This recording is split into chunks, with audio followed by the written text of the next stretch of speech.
स्वागत है दोस्तों आपका हमारे YouTube चैनल में। आज के इस वीडियो में हम लोग देखेंगे ज्योग्राफी, जो कि एग्जाम हुआ है बीपीएससी टीआरई 2.0 के द्वारा 11-12 के लिए। उसके सारे क्वेश्चंस को देखेंगे। आइए हम लोग देखते हैं पार्ट 1। सबसे पहले है हमारे पास लैंग्वेज का। तो हमारे पास डायरेक्शन दिया है क्वेश्चन नंबर 1 और 2 के लिए। आपको article suitable article a in the के हेल्प से आपको फिल करना है ब्लैंक स्पेस को। फर्स्ट क्वेश्चन है देयर आर 30 और 31 डेज इन ए मंथ। तो आपका ए हो जाएगा देयर आर 30 और 31 days in a month. B हो जाएगा राइट आंसर। अगला क्वेश्चन है हमारे पास 2 number, my father is dash engineer in the water works department. तो इसका सही आंसर हो जाएगा एन इंजीनियर। बी हो जाएगा राइट आंसर। अगला क्वेश्चन है 3 number, which of the following is a part of bedroom. Bedroom का कौन सा पार्ट है? तो एक से ज़्यादा इसमें से पार्ट हो रहा है। डी हो जाएगा राइट आंसर। अगला question 4 number, which of the following is a part of room. Room का कौन सा इनमें से एक पार्ट होगा? तो more than one of the above हो जाएगा डी। अगला क्वेश्चन है हमारे पास question number 5, rainy season comes before.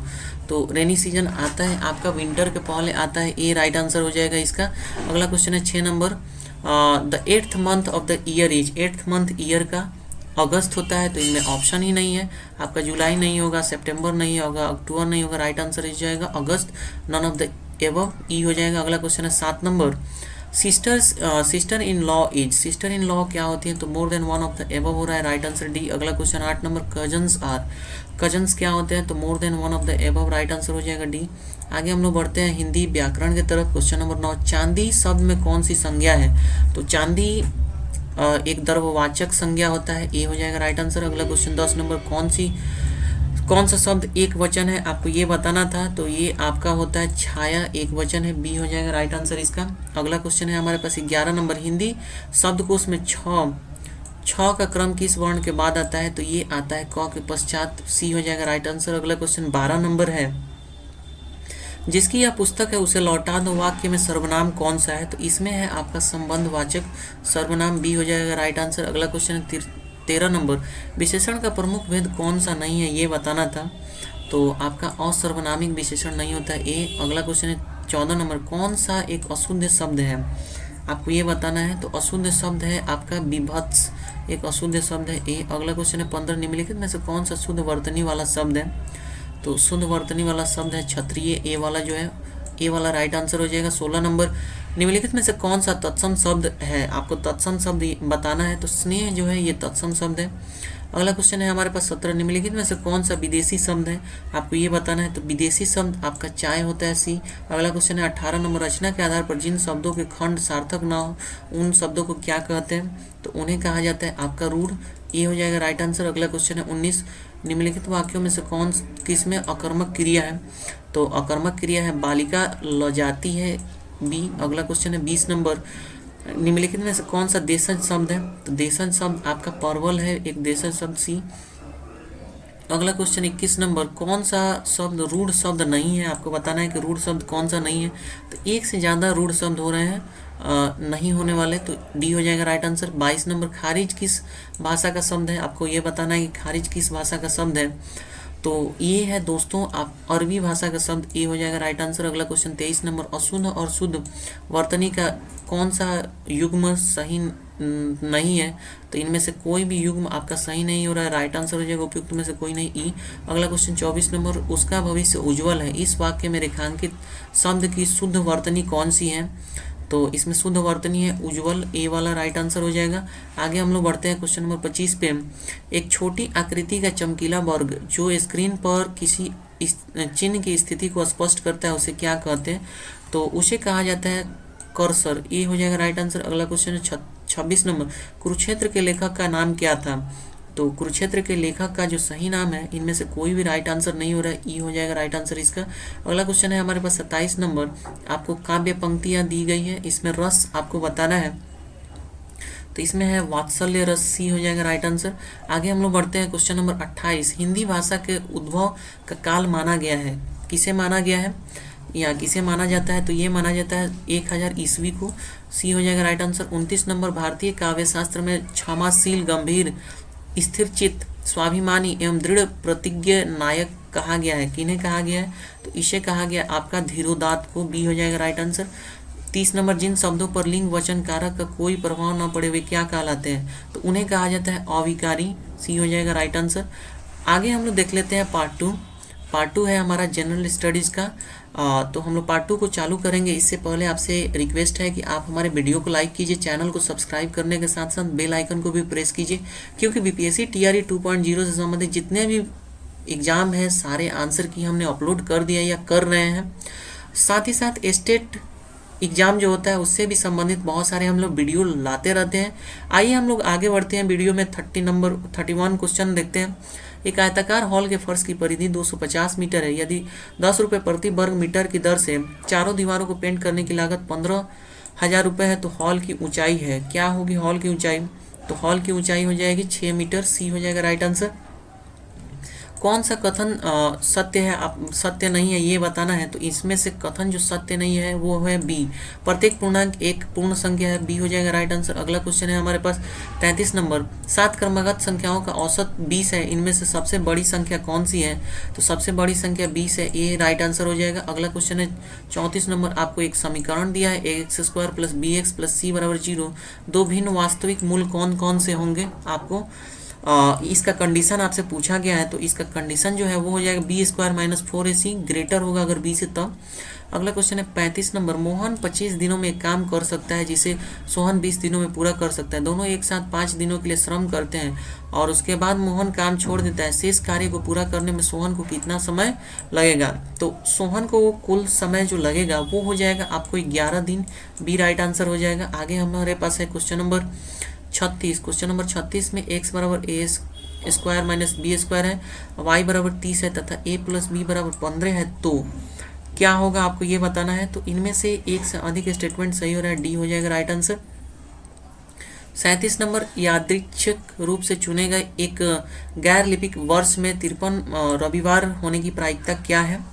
तो इसका जो सही आंसर है वो 1/7 हो जाएगा, सी ए। अगला क्वेश्चन है हमारे पास 38 नंबर क्वेश्चन है, यदि 7 का पावर 12 x प्लस 6 बराबर 49 का पावर 3x प्लस 12 हो तो x का क्या मान होगा? तो जो x का मान होगा वो हो जाएगा 3, ए हो जाएगा राइट आंसर इसका। अगला क्वेश्चन है हमारे पास 39 नंबर, मायोपिया वह बीमारी है जिसमें व्यक्ति देख नहीं पाता है, तो क्या नहीं देख पाता है? व्यक्ति दूर की वस्तुएं स्पष्ट रूप से नहीं देख सकता है, ए हो जाएगा राइट आंसर। अगला क्वेश्चन है 40, अनुवांशिकता शब्द मुख्य रूप से किससे संदर्भित है? तो ये संदर्भित है आपका आनुवांशिकी से, सी हो जाएगा राइट आंसर। अगला क्वेश्चन 41 नंबर, जिन डिब्बों में खाना पैक किया जाता है उन पर टीन की परत चढ़ी होती है ना कि जिंक की परत, क्योंकि आपको रीजन बताना है। तो ये आपका जिंक टीन की तुलना में अधिक प्रक्रियाशील है, बी हो जाएगा राइट आंसर।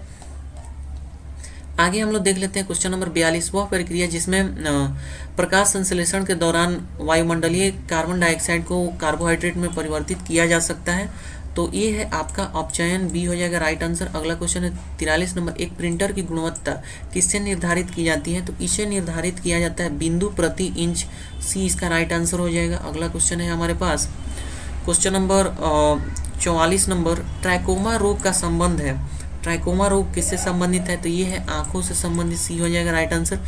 45 नंबर, निम्नलिखित में से कौन सा न्यूटन गति के तीसरे नियम का उपयोग करता है? तो ये उपयोग करता है तीरंदाजी, ए हो जाएगा राइट आंसर। अगला क्वेश्चन 46 नंबर, रासायनिक गुणों को अपरिवर्तित रखते हुए एक परमाणु के नाभिक में जोड़े जाने वाले कण हैं, तो ये है आपका न्यूट्रॉन, इसका राइट आंसर हो जाएगा ए। आगे हम लोग देखते हैं क्वेश्चन नंबर 47 को। क्वेश्चन नंबर 47 आपका यहाँ से चालू होता है आपका करंट अफेयर्स। एलन मस्क द्वारा सिग्नेचर ब्लू बर्ड लोगो को बदलकर एक्स लोगो की घोषणा करने से पहले 2012 में अपने अंतिम संस्करण में ट्विटर के प्रतिष्ठित बर्ड के निर्माता के रूप में किसे जाना जाता है? तो इसे जाना जाता है आपका मार्टिन ग्रॉसर को, बी हो जाएगा राइट आंसर। अगला क्वेश्चन है हमारे पास 48, इस वर्ष फिल्म एक रिलीज हुई है ओपेनहाइमर, इसके निर्देशक कौन है? 2023 में ही ये रिलीज हुआ है, तो इसके जो निर्माता हैं वो हो जाएंगे आपके क्रिस्टोफर नोलर, ए हो जाएगा राइट आंसर इसका। अगला क्वेश्चन है हमारे पास क्वेश्चन नंबर 49, निम्नलिखित में से किसने राष्ट्रमंडल खेलों के 2026 संस्करण की मेजबानी से इसके आयोजन पर भारी अनुमानित व्यय के कारण अपना नाम वापस ले लिया है? तो ये कोई और नहीं, विक्टोरिया ऑस्ट्रेलिया ने ले लिया है, सी सही आंसर हो जाएगा। 50 नंबर, हाल ही में बने विपक्षी राजनीतिक दल इंडिया का फुल फॉर्म क्या रखे थे? तो इन्होंने रखा था Indian national development inclusive alliance, ये हो जाएगा राइट आंसर। आगे है हमारे पास क्वेश्चन नंबर 51। अगस्त 2023 में जब चंद्रयान 2 चंद्र ऑर्बिट ने चंद्रयान 3 के लैंडर मॉड्यूल से संपर्क स्थापित किया तो उसने क्या संदेश भेजा था? तो वो संदेश भेजा था आपका वेलकम बडी। सी हो जाएगा राइट आंसर। आगे हम लोग देख लेते हैं क्वेश्चन नंबर 52। 1989 में लोकतंत्र समर्थक आंदोलन को कुचलने वाले चीन के पूर्व राष्ट्रपति का नाम आपको बताना था। तो चीन के पूर्व राष्ट्रपति जो थे वो थे आपके जियांग जेमिनी। सी हो जाएगा राइट आंसर। अगला क्वेश्चन है 53 नंबर क्वेश्चन है, आयरलैंड के प्रधानमंत्री के रूप में दूसरे कार्यकाल के लिए किसे चुना गया है? तो दूसरे कार्यकाल के रूप में आपको लियो वार्डकर को चुना गया है। सी हो जाएगा राइट आंसर। अगला क्वेश्चन है 54 नंबर। भारत में आयोजित G20 शिखर सम्मेलन में अफ्रीकी संघ को अस्थायी सदस्य बनाया गया। अफ्रीकी संघ के अध्यक्ष कौन है? आपको ये बताना था। तो ये आपके हैं उर्सुला वान डेर लेन। सी हो जाएगा राइट आंसर। अगला क्वेश्चन है 55 नंबर। भौगोलिक क्षेत्रफल के अनुसार भारत की निम्नलिखित भौतिक इकाइयों को आरोही क्रम में व्यवस्थित करना है। तो इसका जो सही आरोही क्रम है वो आपका हो जाएगा 3 1 2 4। 3 में आ जाएगा तटीय मैदान, इसके बाद आ जाएगा आपका केंद्रीय उच्च भाग, इसके बाद आ जाएगा आपका मध्य मैदान, इसके बाद आ जाएगा उत्तरी पर्वत। तो इस तरह से राइट आंसर ए हो जाएगा। 56 नंबर क्वेश्चन है, निम्नलिखित श्रेणियों को उत्तर से दक्षिण की ओर क्रम में व्यवस्थित करना है आपको। तो जो सही व्यवस्थित क्रम है वो हो जाएगा आपका बी वाला। बी में सबसे पहले है आपका काराकोरम, इसके बाद आपका आ जाएगा लद्दाख, इसके बाद आ जाएगा जानसर, इसके बाद आ जाएगा पीर पंजाल। इस तरह से राइट आंसर बी हो जाएगा। आगे हम लोग बढ़ते हैं वीडियो में। क्वेश्चन नंबर 57 है, भारत में मानसून सीजन में अधिकांश चक्रवातों की उत्पत्ति होती है। तो ये होता है 10 डिग्री उत्तर और 15 डिग्री उत्तर अक्षांश के मध्य में बी। अगला क्वेश्चन है 58 नंबर। निम्नलिखित क्षेत्रों में से कौन सा भूस्खलन प्रोन नहीं है? आपको ये बताना है। तो इसका जो सही आंसर है वो हो जाएगा पूर्वी घाट बी। अगला क्वेश्चन है 59 नंबर। निम्नलिखित में से भारत का कौन सा तट उग्र उष्णकटिबंधीय चक्रवातों में से सबसे अधिक प्रभावित है? ये बताना है। तो ये है आपका मालाबार तट। ए हो जाएगा राइट आंसर। अगला क्वेश्चन है 60 नंबर। जब बहता पानी चिकनी मिट्टी को काटता है और गहरे चैनल बनाता है तो उसे क्या कहते हैं?